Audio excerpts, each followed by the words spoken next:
네, 오늘 두렵고 떨림으로 너희 구원을 이루라라는 말씀을 가지고 말씀을 전하게 되었습니다. 목사님은 지금 아마 인도네시아 현장에서 강단에 서고 계실 거예요. 네, 그래서 원망을 못합니다. 원망을 못하는데 제가 하는 말을 잘해서가 아니라 여러분들에 계신 하나님께서 제가 부족한 말로 드리는 말들이 여러분들 심령 속에 생명의 말씀으로 들려지기를 기도드립니다. 이 말씀은 사실 지난주에 우리 봤던 말씀 마태복음 28장 말씀의 다음 이야기입니다. 그때 목사님 말씀하실 때 제자들이 절망 속에 빠졌다고 말했는데 왜 절망 속에 빠졌을까요? 절망이란 게 과연 뭘까요? 제가 가만히 절망이란 걸 생각해 보니까는 내 생각대로 내 뜻대로 일이 되지 않을 때, 이루어지지 않을 때 우리는 절망을 하는 것 같아요. 전에 우연히 봤는데 남편들이 가장 절망할 때가 언제냐면은 저녁 때 스팸을 구워주기로 했는데 스팸을 안 구워줄 때 절망을 한다고 하더라고요. 네, 재밌으라고 한 말입니다. 네, 웃으셔도 됩니다. 네, 내가 생각하고 예상한 대로 어떤 일이 이루어지지 않을 때 우리는 절망을 합니다. 보면은 제자들은 예수님과 같이 시간을 함께 했습니다. 안진뱅이, 눈먼 자, 나병 환자가 치유되는 것도 봤고 심지어는 죽은 나사로가 살아나는 것도 봤습니다. 떡 5개, 물고기 2마리로 5,000명을 먹이는 것도 봤습니다. 그래서 제자들은 생각했습니다. 이분이라면 모든 것을 하실 수 있을 거다. 이분 곁이라면 우리는 반드시 승리할 거다. 로마든 유대인들이든 다 승리할 거다. 그런데 그렇게 생각한 예수님이 붙잡혔습니다. 그때 제자들은 당황했어요. 어떡하지? 어떻게 해야 되지? 그래서 제자들은 당황하면서 예수님을 따라갔어요.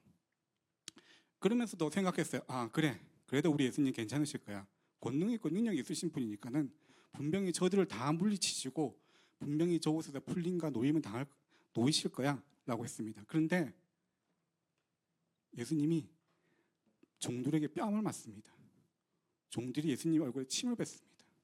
예수님이 옷을 벗기고 채찍질합니다. 그렇게 몰래 따랐던 베드로도 그 모습을 보고 울면서 도망칩니다. 그리고 나서 예수님은 십자가에 못 박히시고 피 흘려 죽으십니다. 그리고 나서 제사를 지냅니다. 그런데 예수님의 제사를 제자들이 지냈나요? 아닙니다. 예수님의 제사를 지내는 사람들은 아리마대의 요셉 그리고 니고데모였습니다. 제자들 없습니다. 제자들 없이 아리마대 사람 요셉 그리고 니고데모라는 2사람이 예수님의 시체를 받아서 돌무덤에 안치를 합니다. 그리고 나서 사흘 후에 또 제자들은 오지 않습니다. 지난주에 봤던 우리 성경구절 말씀처럼 막달라 마리아와 여자들만 예수님의 무덤에 옵니다. 사실 제자들은 많은 걸 봤습니다. 심지어는 예수님이 주신 권능을 받기도 했습니다. 마태복음 10장 1절에 보면 예수님이 제자들 그렇게 말씀하십니다. 예수께서 그의 12제자를 부르사 더러운 귀신을 쫓아내며 모든 병과 모든 약한 것을 고치는 권능을 주시니라 되어 있고요. 마가복음 6장 12절에서 13절에는 제자들이 나가사 회개하라 전파하고 많은 귀신을 쫓아내며 많은 병자에게 기름을 발라 고치더라라고 되어 있습니다. 제자들은 예수님의 능력을 본 것뿐만 아니라 예수님의 권능을 받고 아픈 자를 치유하기도 했고 귀신을 쫓아내기도 했습니다. 그랬던 제자들이었는데 예수님이 십자가 못 박혀서 죽을 때는 없습니다. 마지막에 사도 요한만이 그 십자가 밑에서 예수님을 바라봤다고 합니다. 그러면 그 제자들은 어디에 있었을까요? 우리 오늘 읽었던 성경 구절 잠깐 다시 보면은 제일 처음에 나와 있습니다. 요한복음 20장 19절 말씀에 이날 곧 안식 후 첫날 저녁 때에 제자들이 유대인들을 두려워하여 모인 곳에 문들을 닫았더니 라고 되어 있습니다. 네, 제자들은 두려움 속에서 자기들로 잡혀갈까 봐, 유대인들이 자기들로 잡으러 올까 봐 문도 닫았고 서로 벌벌 떨고 있습니다. 그게 제자들의 모습입니다. 흔히 우리가 초신자의 축복이라는 게 있습니다. 처음 신앙생활을 하면요 기도문답이 막 옵니다. 여러분들 다 그렇지 않던가요? 와, 교회 나오고 하나님 믿었더니 내 삶이 막 되어져. 내가 문제라고 염려라고 걱정했던 것들이 다 되어져. 라던 그런 순간들이 있습니다. 아마 대부분 그런 순간들이 있으셨죠. 그래서 정말 하나님이 계신 것 같습니다. 그런데 신앙생활을 하고 어느 순간이 되었을 때 문득 내가 하는 기도가 응답이 없습니다. 내가 생각도 못한 고난이 나한테 닥치기도 하고 내 안에 염려가 닥치기도 합니다. 어쩌면 제자들은 예수님 곁에서 그걸 더 많이 봤기 때문에 더 많이 실망했는지도 모릅니다. 우리가 대부분 사기를 당할 때는 가족들이나 친구들한테 크게 당합니다. 그렇지 않나요? 왜냐하면 많이 믿었던 사람들이니까는. 나는 저 사람을 믿고 저 사람이면 괜찮을 거야 했던 사람한테 우리는 당합니다. 내가 안다고 생각하고. 근데 예수님의 제자들도 그랬습니다. 자기들이 생각했던 그런 예수님이었는데 죽어버렸습니다. 뭐지 이거? 우리가 잘못한 건가? 잘못 본 건가? 그게 아닌가? 그게 제자들이 느꼈던 절망과 당황스러움이었습니다. 그런데 그걸 갖다가 해결하는 방법이 있습니다. 그게 뭐냐면은 오늘 읽었던 말씀 20장 19절 하반절 말씀입니다. 예수께서 오사 가운데 서서 이르시되 너희에게 평강이 있을지어다 라고 하십니다. 문이 다 닫힌 곳에 갑자기 예수님이 나타났습니다. 문을 열고 들어온 것도 아니라 갑자기 나타났습니다. 그 예수님이 부활하셨습니다. 그래서 예수님이 여기 보면 이렇게 되어 있습니다. 예수님이 자기의 손에 있는 못자국과 옆구리를 제자들한테 보이면서 평강이 있을지어다. 나를 믿어라. 내가 다시 부활했다고 했습니다. 네, 제자들은 그걸 보면서 깨달았습니다. 죽는 게 끝이 아닌 거야? 죽은 다음에 부활이 있는 거야? 다음 세상이 있는 거야? 라는 것을 확신하게 되었습니다. 그때부터는 제자들은 이제 다른 믿음을 가지게 되었습니다. 우리 병관 집사님과 그리고 미소 집사님 이제 다음 달에 셋째 아기가 나오죠. 근데 만약에 병관 집사님이 그 뱃속에 있는 아기 말을 들을 수 있다면 어떨까요? 아기가 이런 말을 합니다. 우리 엄마 자궁은 너무 좁아. 우리 엄마 탯줄은 왜 이래? 좀 더 굵고 튼튼하면 좋겠어. 태반은 왜 이래 딱딱해? 싫어 나 너무 싫어. 그러면 병관 집사님 뭐라고 말할까요? 야, 그거 그렇게 안 중요해. 너 한 달 뒤에 나오면은 그거 필요 없어. 엄마 뱃속에서 그거 필요할 뿐이야 라고 하지 않을까요? 이 땅에 태어나서 내가 뱃속에 있는 탯줄이나 태반은 여전히 달고 사는 사람은 없습니다. 그리고 그 뱃속에 이렇게 아기가 이렇게 말합니다. 손가락이 이거 왜 있는 거야? 콧구멍은 왜 있고 귀는 왜 있는 거야? 필요도 없고 걸리적거리는데 눈썹은 왜 있고 머리카락은 왜 있는 거야? 라고 합니다. 그러면 뭐라고 할까요? 야, 그게 엄마 뱃속에서는 필요 없는데 너가 세상에 나오고 나면은 머리카락 하나도 소중해. 여러분 그러신가요? 머리카락 하나 빠질 때마다 네, 저도 어느새 그런 나이가 되더라고요. 머리카락이 이렇게 많이 빠지면 염려가 되더라고요. 머리카락 하나도 소중합니다. 근데 우리는 살아가면서 그럽니다. 돈이 최고야. 돈이 필요해. 건강이 최고야. 내 가족이 최고야. 근데 우리가 죽을 때 그거 하나도 못 가져갑니다. 저희 할머니가 돌아가셨을 때 장사를 치를 때 이렇게 노잣돈이라고 주더라고요. 사람들이 뭐 5만 원, 만 원 다발 이렇게 주시더라고. 이렇게 관이에 놓으시더라고요. 근데 그거 다 장례 치르시는 분들이 가져가시더라고요. 태우지도 않습니다. 그거조차 가져가지 못합니다. 돈조차 가져가지 못합니다. 그러면 우리가 가져가는 것은 뭔가요? 우리가 필요 없다고 했던 것들이 아닐까요? 염려, 걱정, 불안이 아니라 염려, 걱정, 불안으로 살아온 우리 삶이 우리는 그걸 가지고 다음으로 갑니다. 예수 그리스도의 부활을 알았다는 것은 그 천국을 가졌다는 겁니다. 그 천국을 가졌기 때문에 내가 오늘의 삶에서의 문제가 오늘에 대한 답이 아니라 내 다음 천국에 대한 답이 된다고 봅니다. 그렇게 살아가시는 분이 한 분 계십니다. 닉 부이치치라는 분이신데 여러분들 잘 아시죠? 두 팔, 두 다리가 없으신 분이십니다. 근데 그분은 지금 현재 복음을 전하고 있습니다. 예수 그리스도를 말하고 있고 하나님을 말하고 있습니다. 사실 그는 10살 되기 전에 자살을 하려고 했습니다. 아, 나는 살 수 없구나. 나는 다른 사람들이랑 다르구나. 근데 그 닉 부이치가 자살하려고 했을 때 자기 엄마 아빠가 그를 살리고 건졌습니다. 그 이후에 그는 복음 전하는 자가 되었습니다. 근데 닉 부이치 집의 옷장에는 최고로 좋은 신발이 한 켤레 있다고 합니다. 구두가 있다고 합니다. 명품 구두가. 왜냐하면 자기 믿음 고백이라고 합니다. 만약에 하나님의 이유가 있으시면은 내 두 다리가 내 아침이라도 당장 생길 거야. 그러면 나는 이 신발을 신을 거라는 믿음의 고백이라고 합니다.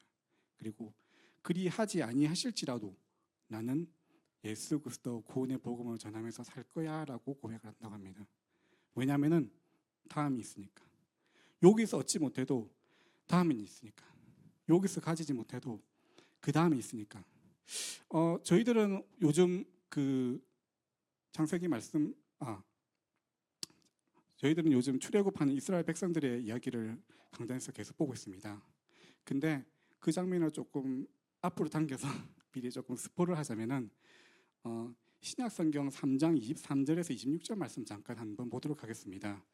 우리 신명기 3장 23절에서 26절입니다. 네. 신명기 3장 23절에서 26절 말씀입니다.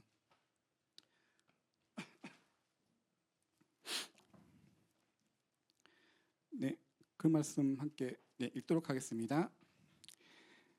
그때 내가 여호와께 간구하기를 주 여호와여 주께서 주의 크심과 주의 권능을 주의 종에게 나타내시기를 시작하셨사오니 천지간에 어떤 신이 능히 주께서 행하신 일 곧 주의 큰 능력으로 행하신 일같이 행할 수 있으리이까.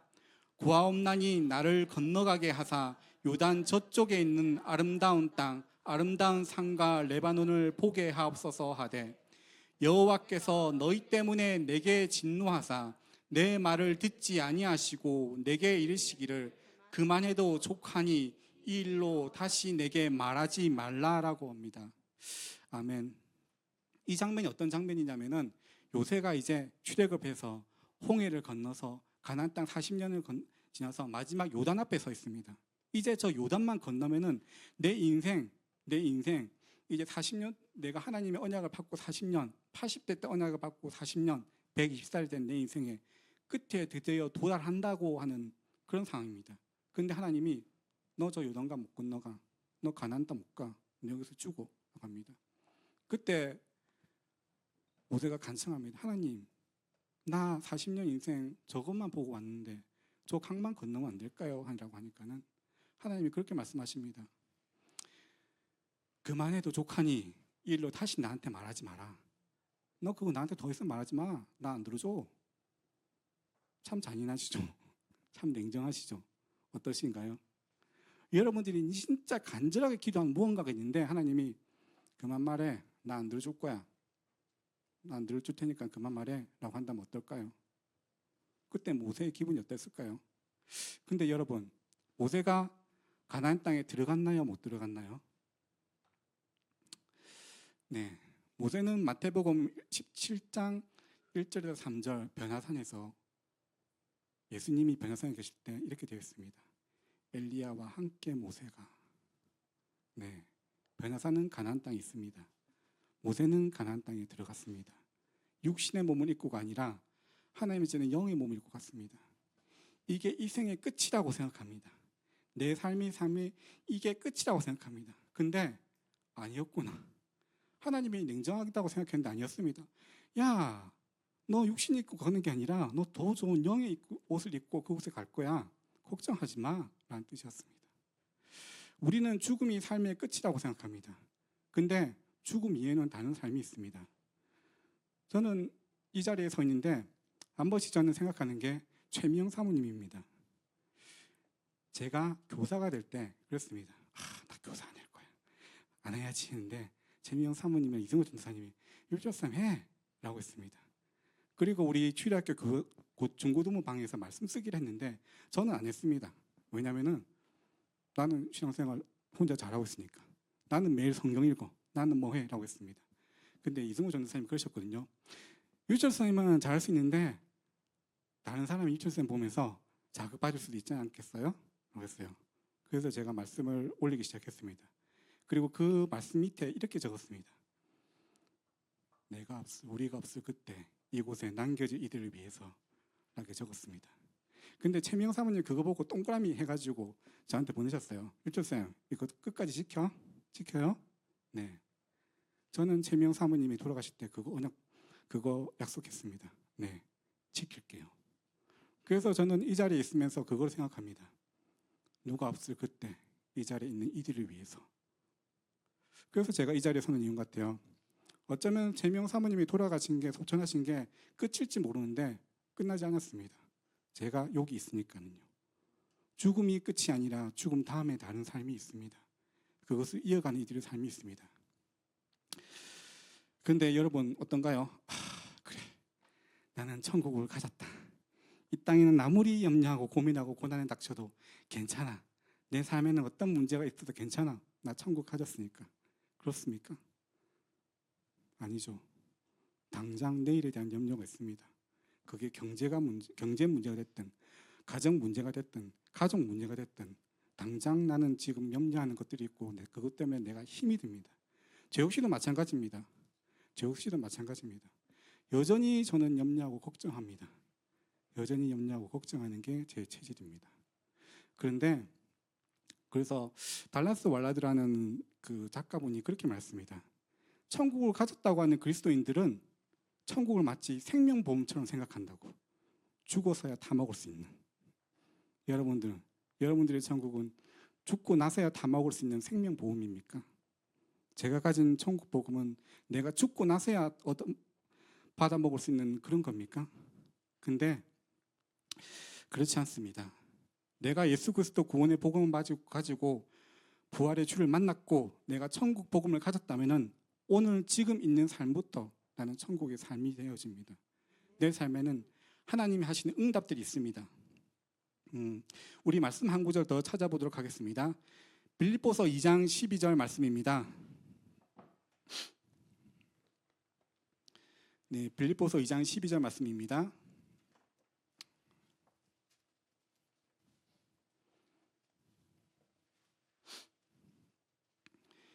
빌립보서 2장 12절 말씀 한번 같이 읽어보도록 하겠습니다. 그러므로 나의 사랑하는 자들아 너희가 나 있을 때뿐 아니라 더욱 지금 나 없을 때에도 항상 복종하여 두렵고 떨림으로 너희 구원을 이루라 라고 되어 있습니다. 네, 여러분 오늘 말씀 제목입니다. 두렵고 떨림으로 구원을 이루라. 그런데 구원은 하나님이 주시는 거잖아요. 예수님이 주시는 거잖아요. 그러면 우리가 이루어가야 되는 구원이 무엇일까요? 영어 성경에는 이 장면이 이렇게 되어 있습니다. Continue to work out your salvation이라고 되어 있습니다. 여기서 work out이라고 되어 있습니다. work out이라는 단어가 일다, 성취하다라는 뜻도 있지만은 그걸 드러나게 하다, 자라나게 하다라는 말씀 뜻도 됩니다. 그래서 너희가 예수님께서 주신 구원을 자라나게 하라라는 말입니다. 우리가 땅에 씨앗을 심습니다. 땅에 씨앗이 있습니다. 근데 그 씨앗이 우리가 물 주고 가꾸면은 싹이 나고 잎이 나고 열매가 맺고 꽃이 핍니다. 그런 것처럼 우리가 그 구원을 자라나게 해야 됩니다. 그러면 그 구원을 우리는 어떻게 자라나게 할까요? 난 여전히 염려하던 체질인데, 난 여전히 불안한데, 나한테 믿음이 있는 게 맞아? 근데 영국 작가인 C.S. 루이스는 순전한 기독교라는 책에서 그렇게 말합니다. 그걸 수영에 비교합니다. 여러분, 사람이 물에 뜰 수 있습니까? 네, 해숙 집사님이 머리를 드셨는데 해숙 집사님 사람 수영할 수 있는 거 맞습니까? 미나 집사님 수영할 수 있는 거 맞습니까? 바다에서도 수영하고 10m 물속에도 사람 들어갈 수 있는 거 맞습니까? 확신합니까? 100% 확신합니까? 네, 저는 확신합니다. 저는 사람 수영할 수 있는 거 확신합니다. 근데 저는 수영을 못합니다. 그래서 저는 물에 들어가려면 구명조끼나 튜브가 있어야 됩니다. 그런 제가 만약에 물에 들어간다면 두렵고 떨립니다. 나는 그 믿음에 대한 100% 확신, 사람은 물에 뜨고 수영할 수 있다는 100% 확신을 알지만은 나는 그 물에 들어가면은 두렵고 떨립니다. 우리의 신앙의 여정도 마찬가지입니다. 나는 예수가 그리스도가 되시는 걸 100% 확신하고 하나님이 나를 구원하셨다는 거 100% 확신하고 부활의 주도 100% 확신한데 내 삶에는 두렵고 떨림이 있습니다. 삶을 살아가는 데는. 그래서 우리는 어떻게 해야 되나요? 네, 우리는 두렵고 떨림으로 그걸 드러나게 해야 됩니다. 요한복음서를 보다 보면은 예수님이 계속 반복적으로 하시는 말씀이 있습니다. 그 말씀이 뭐냐면은 요한복음 13장 19절에 이렇게 되어 있습니다. 지금부터 일이 일어나기 전에 너희에게 말하는 것은 일이 일어날 때에 내가 그인 줄 너희가 믿게 하려는 것이다 라고 되어 있습니다. 요한복음 14장 29절에는 이제 일이 일어나기 전에 너희에게 말한 것은 일이 일어날 때에 너희로 믿게 하려 함이라 되어 있고요. 요한복음 16장 4절에는 오직 내가 이 말을 너희에게 이른 것은 때가 이르면 내가 너희에게 말한 이것을 기억나게 하려 함이라 라고 되어 있습니다. 요한복음 말씀에서 나오는 말은 뭐냐면은 하나님의 법칙은 이겁니다. 내가 먼저 말한다. 그리고 그 일이 성취된다. 그러면 너희들이 나를 믿는다. 이게 3단계입니다. 내가 너희에게 말한다. 이 일이 성취된다. 그리고 너희는 나를 믿는다입니다. 예수님은 말씀으로 오셨다고 합니다. 구약 성경에서 하셨던 모든 말씀들 그걸 성취하신 분이 예수님이십니다. 그 예수님이 오셨습니다. 그게 성취됨입니다. 그래서 우리는 그거 보고 하나님을 믿습니다. 예수님을 믿게 됩니다. 그런데 초신자 때는 그렇습니다. 바로바로 그게 성취되는 게 보입니다. 왜냐하면 믿음이 필요하니까는. 나한테는 아직 믿음의 씨앗이 내가 있는지 가진지도 모르니까는 바로바로 그 믿음이 보입니다. 근데 내가 이제 신앙생활을 하고 어느 정도 나름의 경력이 아니면 내가 믿음의 여정을 걸어봤을 때는 때로는 아까 말한 것처럼 저처럼 불안과 염려가 찾아오고 하나님을 믿는다고 하면서도 여전히 나한테는 떨림이 있습니다. 그러면은 우리가 정말 믿어야 되는 것이 무엇일까요? 오늘 읽었던 말씀 구절 마지막에 20장 30절 31절에 이렇게 되어 있습니다. 예수님이 많은 표적을 행하시고 그것을 기록한 것은 오직 예수님이 하나님의 아들 그리스도심을 믿게 하려고 하심이라 라고 되어 있습니다. 네, 하나님은 우리에게 끊임없이 표적을 주시면서 믿게 하시는데 내 삶에는 여전히 불안이 찾아옵니다. 그 불안 속에서 나는 염려하고 그 불안 속에서 나는 때로는 시험 듭니다. 그러면 우리가 그것을 넘어서는 방법이 무엇일까요? 아까 말한 것처럼 C.S. 루이스가 수영에 비유한 것처럼 우리는 두렵고 떨림으로 오늘 내가 해야 되는 것을 하면 됩니다. 무엇을 할까요? 여러분, 지난주에 우리 막달라 마리아 이야기를 봤습니다. 예수님이 무덤에 찾아간 막달라 마리아는 예수님이 부활한 걸 믿고 갔을까요? 예수님이 부활하셨을 거야. 내가 저 무덤에 가면은 예수님이 100% 그쪽 계실 거야 라고 됐을까요? 오늘 본 우리 성경 구절 요한복음 20장 바로 앞에 나와 있습니다. 바로 앞에 나와 있는 요한복음 20장 13절 16절 말씀에 이렇게 되어 있습니다. 천사들이 이르되 여자여 어찌하여 우느냐 이르되 사람들이 내 주님을 옮겨다가 어디 두었는지 내가 알지 못함이니이다. 이 말을 하고 뒤로 돌이켜 예수께서 서 계신 것을 보았으나 예수이신 줄은 알지 못하더라. 예수께서 이르시되 여자여 어찌하여 울며 누구를 찾느냐 하시니 마리아는 그가 동상직인 줄 알고 이르되 주여 당신이 옮겼거든 어디 두었는지 내게 이르소서 그리하면 내가 가져가리이다 라고 됐습니다. 마리아는요 눈앞에 예수님이 있는데도 부활하신 예수님이 있는데도 모릅니다. 그러면서 예수님 어디 간지 모른다고 하고 예수님을 동산지기 정원사라고 생각했습니다. 그런데 그런 마리아가 그 두렵고 떨림으로 그 자리에 갔기 때문에 부활하신 주님을 만났습니다.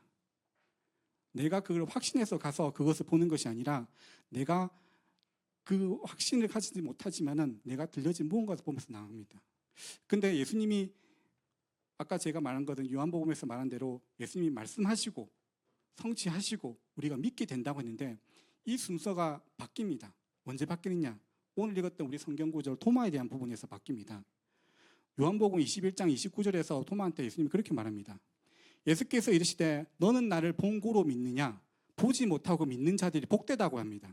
전에는 내가 너한테 보여줄게 믿었는데 이전 예수님이 갑자기 아니야 보지 않고 믿는 게 복되는 거야 라고 하십니다. 왜 그러셨을까요?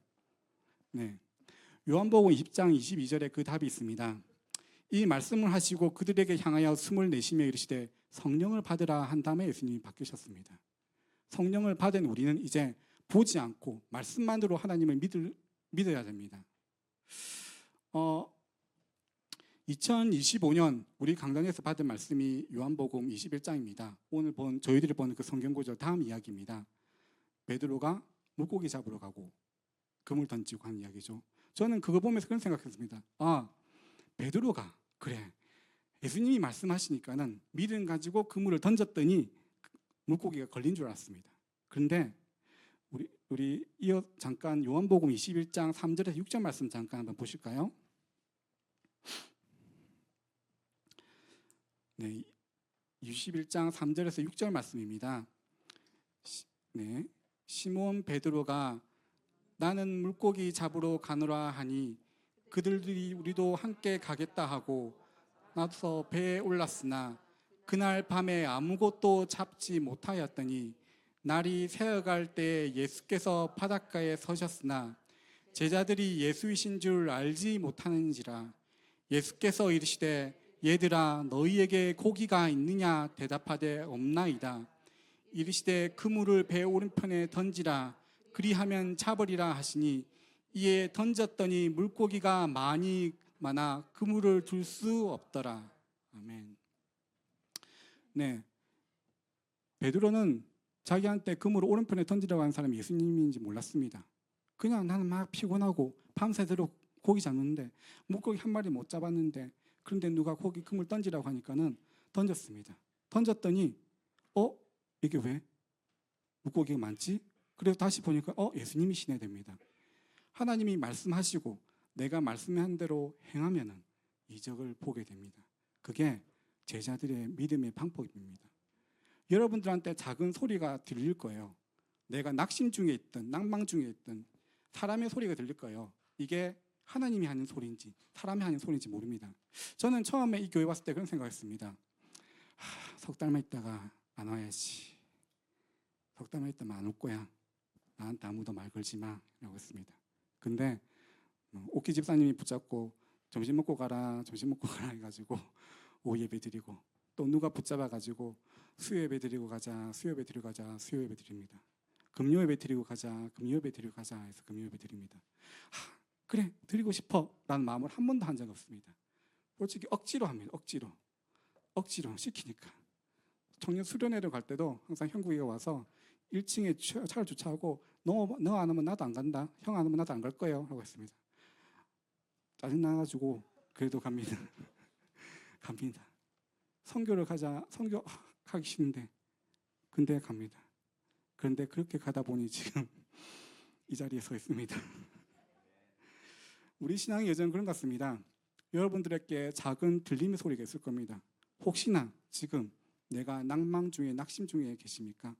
혹시나 내가 지금 뭔가 여정이 내가 흔들립니까? 그러면요 여러분께 들리는 작은 것 하나를 한번 해보세요.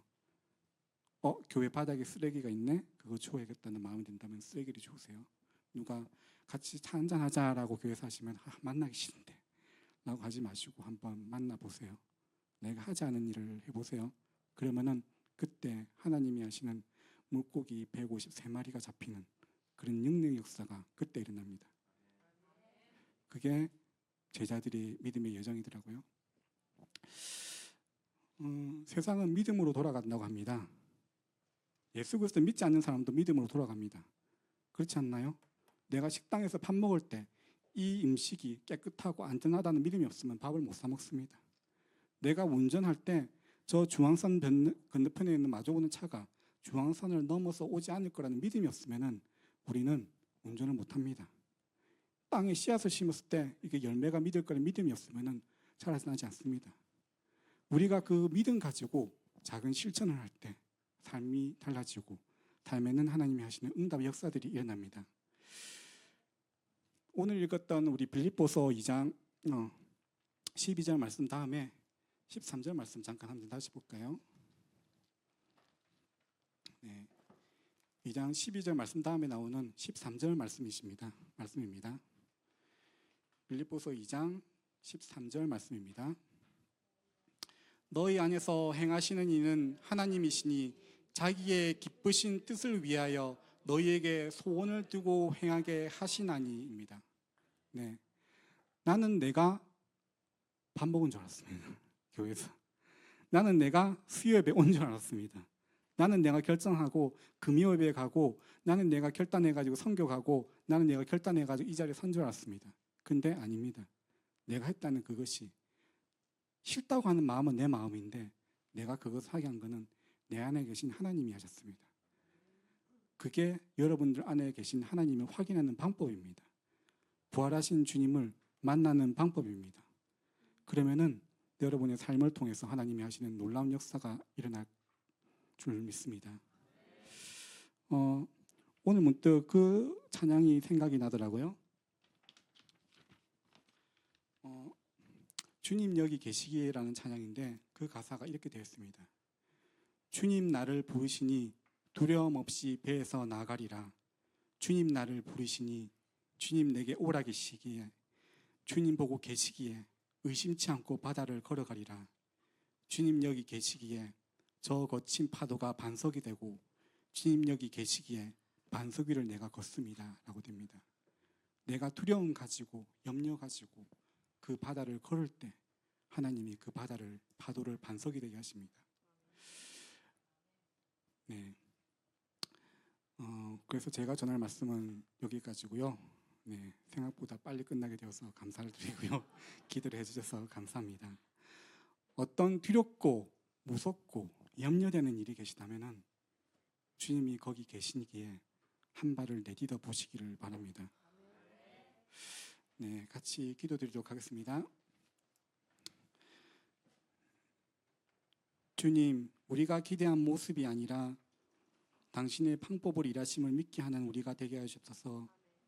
때로는 두렵고, 때로는 떨리고, 때로는 무서우며, 때로는 낙심하고 넘어질 때도 있지만은 그 속에서 살아계신 주님을 바라보게 하소서.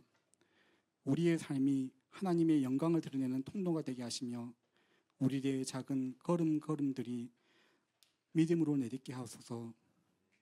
보이지 않아도 믿고 느껴지지 않아도 신뢰하며 생명의 삶을 누리는 우리가 되게 하옵소서.